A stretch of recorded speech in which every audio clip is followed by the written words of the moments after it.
Samuel, eu queria começar conversando contigo, porque na quarta-feira está, previsto para quarta-feira a nova pesquisa Genial Quest, mas já se sabe que pela primeira vez essa pesquisa vai colocar o nome de Flávio Bolsonaro como presidenciável. E vai fazer essa pesquisa para testar o cenário eleitoral depois dos últimos acontecimentos envolvendo o nome de Jair Bolsonaro. Junto com tudo isso, a gente tem essa outra pesquisa Datafolha que saiu, dizendo então que 35% das pessoas acreditam que o Lula é o responsável pelo tarifaço, mas quando soma-se o percentual de Jair Bolsonaro com o percentual de Eduardo Bolsonaro, dá 39% para os bolsonaros como os responsáveis pelo tarifaço. A Folha individualiza, coloca o Lula em primeiro com 35, bota o Bolsonaro com 22 e o Eduardo com 17. Então eu queria começar conversando contigo sobre pesquisas, a Datafolha com essa construção desse cenário e o que esperar de uma genial que vai trazer o nome do Flávio Bolsonaro como presidenciável. Tá, vamos começar sobre o nome do Flávio. Acho completamente irrelevante, tá, Viara? Porque o Flávio não será candidato, não topará. Ele, pessoa, não se mete numa loucura dessa. De todos eles ali da família Bolsonaro, o mais normal é o Flávio Bolsonaro. Os demais ali, o Eduardo Bolsonaro, a gente está vendo... Ele conversa conosco, viu, Samuel? O Flávio é acessível. Eu sei, o veículo. Eu sei, e não é só com os veículos de imprensa, ele conversa, inclusive, com quem faz política na esquerda. Ele senta, ele conversa, ele fala de emenda, ele fala de projeto. É um cara normal.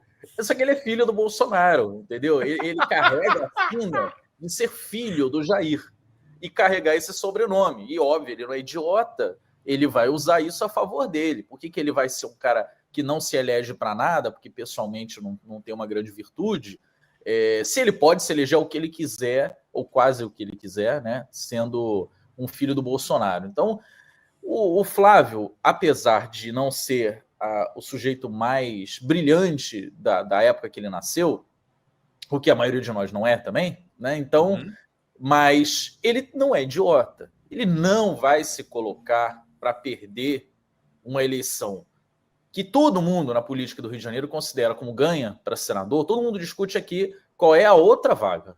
Quem vai eleger para a segunda vaga, que a primeira é dele. Não tem como. Botou o nome Bolsonaro aqui no Rio de Janeiro, a vaga da extrema-direita, a vaga do centro para a direita é deles. Isso é um problema para a direita. Isso é um problema para a direita, que vai dificilmente conseguir eleger qualquer outro nome que não carregue o sobrenome Bolsonaro. Para a esquerda também é um problema, porque você corre o risco de, se não soubesse organizar, acabar vendo dois nomes da direita. É o Bolsonaro carregando mais um como outro senador. Mas para a esquerda, se fizer um bom trabalho, se ela ganhar o jogo dela, ela ganha o campeonato. O outro lado não basta ganhar o jogo, entendeu? Não dá para lançar um candidato de direita, ele fazer o que lhe cabe e ainda assim ser eleito junto com o Flávio. O Flávio está eleito pela direita, ele absorve, ele suga o voto da direita todo para ele, e quem tiver do lado dele concorrendo, como outro candidato do campo da direita, é que vai suar a camisa. E provavelmente não vai ganhar se a esquerda lançar um nome de forma organizada, e não como foi na última eleição aqui no Rio de Janeiro, né? Você teve dois candidatos da esquerda, o André Siciliano e o Alessandro Molon, concorrendo e dividindo o voto entre eles. Lembrando, não tem segundo turno de senador, se elege no ano que vem os dois primeiros, independente de quantos por cento façam. Então, se um tiver um voto a mais do que o outro e for o segundo colocado, ele entra. Então, a esquerda precisa estar atenta a isso. Se fizer 20% dos votos para senador no ano que vem aqui no Rio, elege um senador. É mais ou menos isso, um número que os estrategistas aqui estão pensando. Mas ela corre o risco de não fazer. Fazer 2 com 19, por exemplo, e os caras botarem 1 com 20 e entrarem.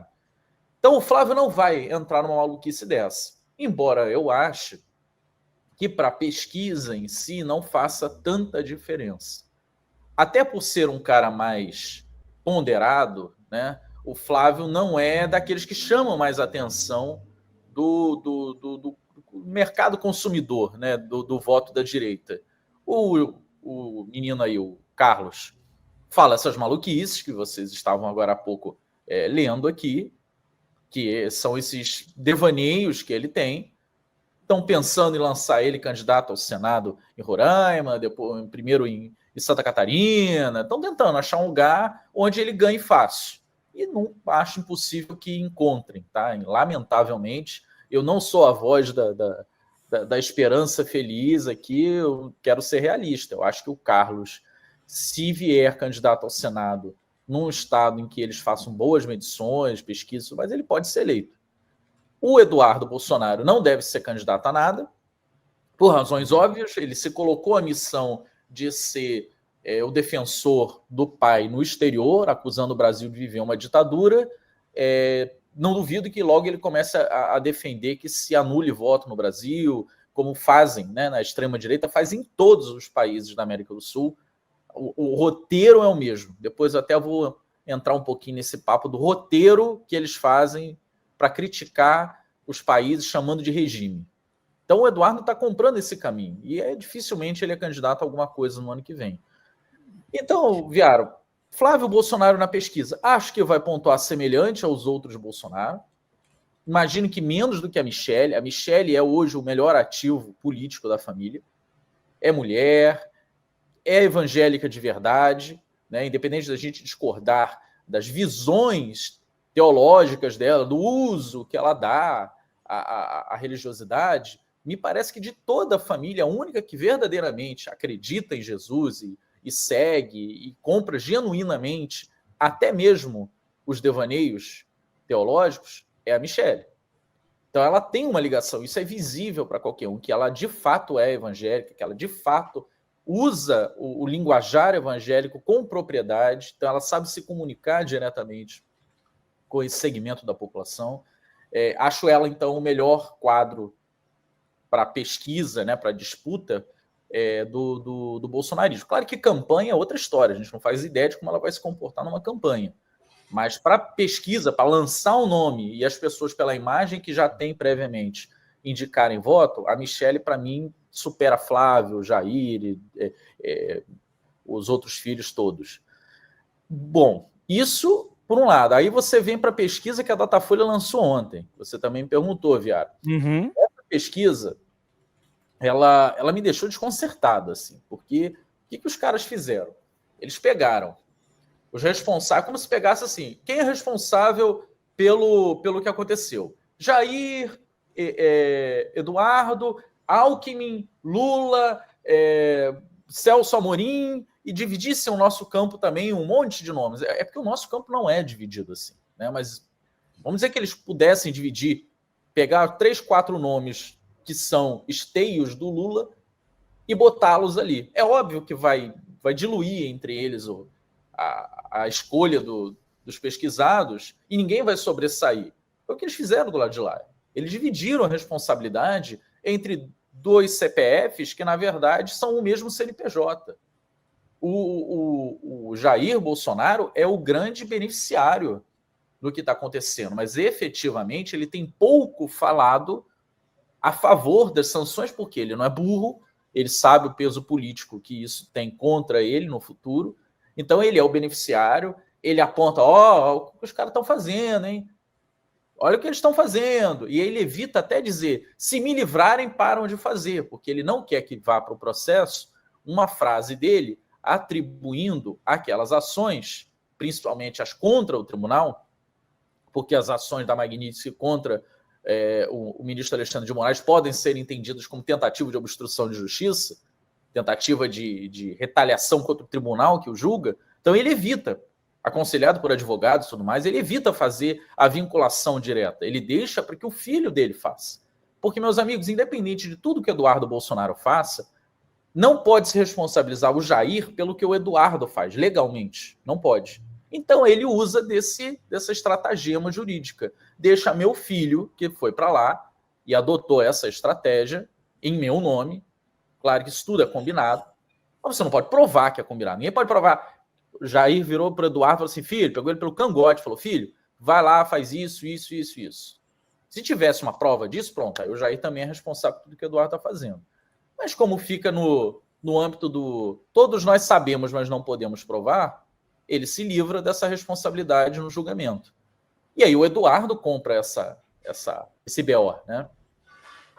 Eu acho que essa pesquisa da Datafolha, Pedro, acaba servindo de pouco para a gente avaliar, porque se você perguntar para um bolsonarista qual é a cor do cavalo branco de Napoleão, é capaz dele dizer que é vermelho. Se você perguntar para ele, falando, qual é a cor do céu azul, ele vai dizer que é vermelho. Entendeu? É uma obsessão. É uma lavagem cerebral, né? Não importa. Você pergunta para ele quem foi que impôs as sanções pedidas pelo Eduardo Bolsonaro. Ele vai dizer Lula. Você ouviu a frase? Quem foi o responsável pelas sanções impostas pedidas pelo Eduardo Bolsonaro? Ele vai responder Lula. E não importa. Não importa se diga, não importa a razão, a raiz do problema, não importa se o céu é azul, ele vai chamar de vermelho, se o cavalo é branco, ele vai chamar de vermelho. Essa pesquisa ela já deixa claro para a gente que o tamanho do ódio ao PT semeado pela extrema-direita é essa faixa de 35% que todos os cientistas políticos no Brasil, mesmo antes do bolsonarismo, já diziam que esse segmento era de 1/3 da população. Então você vê que não está muito alterado, está um pouco acima, óbvio. Eu imaginava até que seria mais, diante de tudo que a gente viveu do bolsonarismo, né, dos últimos 7, 8 anos. Esse é o segmento que vai dizer que a culpa é da esquerda, a culpa é do PT, a culpa é do Lula, do comunismo, etc., independente de qual seja a pergunta.